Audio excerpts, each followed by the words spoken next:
प्रेरणा portal पर परिवार सर्वेक्षण के विवरण को अपडेट करने के लिए न्यू अपडेट्स आई हुई हैं। इसके लिए आप बैंक डाटा अपलोड के माध्यम से यहां पर अपना मोबाइल नंबर डालेंगे और वेरीफाई करेंगे और लॉगिन कर जाएंगे। इसके उपरांत आपको देखना है कि यहां पर हम लोग नए सदस्य या बच्चों को जोड़ना, मुखिया का विवरण अपडेट करना पहले से था। इस पर हम इस बार परिवार में जो भी सदस्य मृत हो गए हैं, पलायन कर गए, उनको हटाएंगे, मुखिया को चेंज करेंगे। इसके उपरांत हम यहाँ पर डिटेल को रिमूव कर सकते हैं, सदस्यों को जोड़ सकते हैं, बच्चों को जोड़ सकते हैं और अपडेट एक्शन पर जाकर के कार्य कर सकते हैं। इसके उपरांत हम यहाँ पर देखेंगे कि जो बच्चे मृत हो गए हैं उनको कैसे हटाएं, जो बच्चे बड़े हो गए हैं उनको सदस्य के रूप में कैसे जोड़ें और जो परिवार पूरा पलायन कर गया उसको कैसे डिलीट करें, आदि चीज़ें यहाँ पर आज हम सीखने वाले हैं। तो यहाँ हम बने रहिएगा हमारे वीडियो में। देखिए, हम यहाँ पर पलायन और मृत की स्थिति में एक परिवार को सर्च कर चुके हैं। उस सर्च में ये जो विवरण है ये ऐसे व्यक्ति का है जो मृत हो गए हैं, इनको मृत किया तो इनके परिवार का विवरण हम डाल देंगे कि ये डेथ हो गई है इनकी।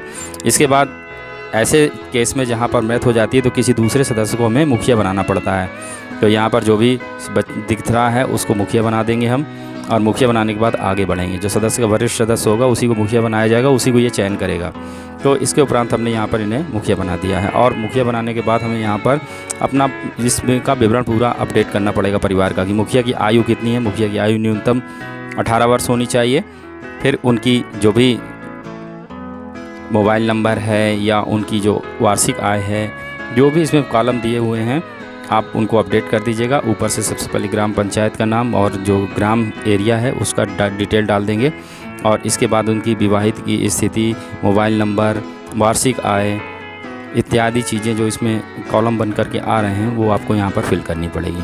मकान निजी है कि किराए का है, जैसा भी इसमें आपको सर्वे में पता चला है वो आप यहाँ पर भरते जाएंगे। दोस्तों, इस कार्य को सावधानी से करिएगा और वीडियो में बने रहिएगा। सारी बारीकियाँ आपको यहाँ पर बताई जाएंगी।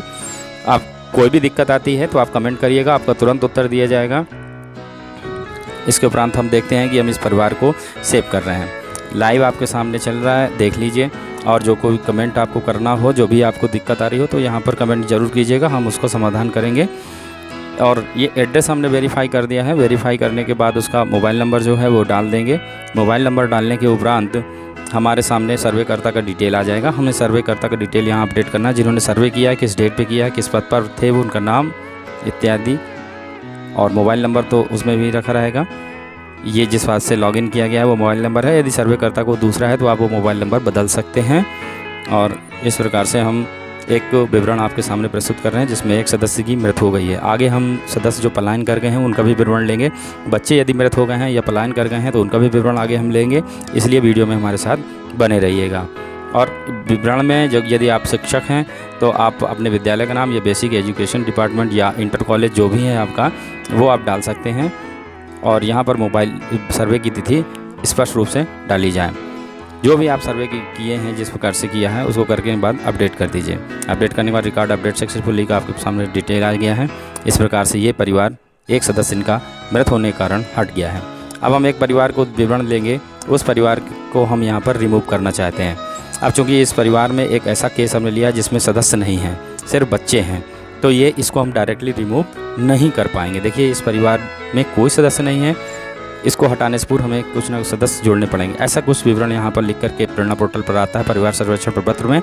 तो उसके लिए हम ऐसा करेंगे कि इस परिवार के जो बच्चे हैं पहले वो भी पलायन कर गए हैं, साथ ही साथ पूरा परिवार पलायन करके, तो एक एक करके उनको रिमूव कर देंगे यहाँ पर।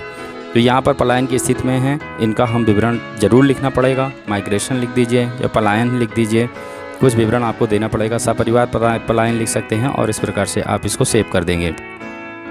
विवरण हमारा सेव हो जाएगा और ये सदस्य यहाँ से हट जाएगा। इसी प्रकार से हम दूसरे सदस्य को भी डिलीट कर देंगे यहाँ से। इसी प्रकार रिमूव पलायन का विवरण दे करके इन्हें भी रिमूव कर देंगे। और यहाँ से रिमूव होने के बाद फिर इस परिवार का जो मुखिया है वो फिर हटाया जा सकता है। क्योंकि यहाँ सदस्य नहीं थे इस परिवार में, इसलिए डायरेक्ट पूरे परिवार को नहीं हटाया जा पाया है। और इस प्रकार से इन बच्चों को पहले हमने हटाया है, फिर इस का जो परिवार का जो मुखिया है उसे हम यहाँ पर रिमूव कर देंगे। आप बने रहिएगा वीडियो में। आगे आपको हम दिखाने वाले हैं कि आप बच्चों को जो बड़े हो गए हैं उन्हें सदस्य के रूप में कैसे सम्मिलित करेंगे। और इस वीडियो में आपको जो भी चीज़ें समझ में ना आए आप कमेंट ज़रूर करिएगा दोस्तों। अगर चैनल में नए हैं तो सब्सक्राइब कर लीजिएगा। विभाग से संबंधित आपको बहुत सारे वीडियो मिलेंगे और इस प्रकार से ये सदस्य भी पलायन की स्थिति में रिमूव कर दिया गया है। यहाँ हम एक उदाहरण एक ऐसा लेने वाले हैं जिसमें एक बालक है जो पिछले वर्ष 14 वर्ष का था और इस वर्ष वो 15 वर्ष का हो गया है। उस 15 वर्ष के बच्चे को हमने यहाँ पर रिमूव ऑप्शन दबाया और रिमूव को क्लिक करने के बाद यहाँ 3 ऑप्शन हमारे यहाँ जिसमें हमने लिख दिया सदस्य के रूप में सम्मिलित करना है और इस प्रकार से वो सामने आपके डायलॉग बॉक्स आ गया जिसमें आपका बच्चा 14 वर्ष से बड़े होने की स्थिति में आ गया। अब यहाँ पर उसकी आयु डाल देंगे आप, उसका मोबाइल नंबर डाल देंगे, विवाहित अविवाहित की स्थिति डाल देंगे, विवरण भी अंकित करना पड़ेगा। यहाँ पर एज मोर देन 14 ईयर्स का हमने जो भी वो था लगा दिया, आयु उसकी लिख दी, मोबाइल नंबर, विवाहित की स्थिति और जो भी अन्य विवरण आपसे मांगा जा रहा है वो विवरण आप दे देंगे और फिर इसको आगे की ओर ओके हो जाएगा। ये इस प्रकार से सम्मिलित हो गया है। यही काम आपको भी करना है।